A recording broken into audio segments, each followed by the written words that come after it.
Well, good afternoon, folks. 1973 Caboose here.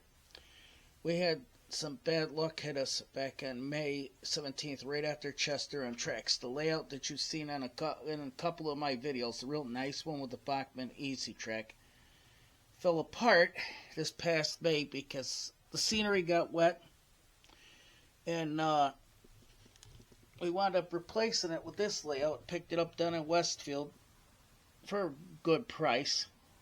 Can't discuss what type of a price, but this is the replacement. Actually, this layout was featured in the Atlas track plan layout planning book. I don't know if it was the blueprint one or if it was the other, but it's got 1, 2, 3 side. Well, I think 3 side-ins. I'm not 100% sure, but passing side-ins work it, and it has a block system. We haven't gotten to the point of getting it running yet, but we will.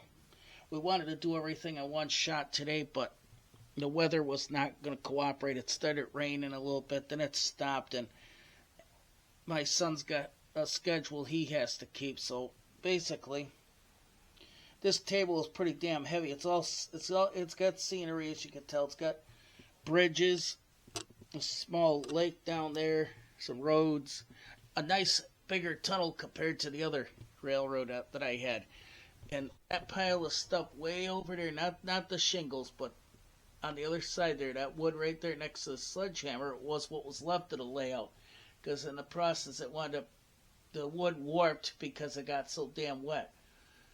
So that was the layout that I got from North Detroit.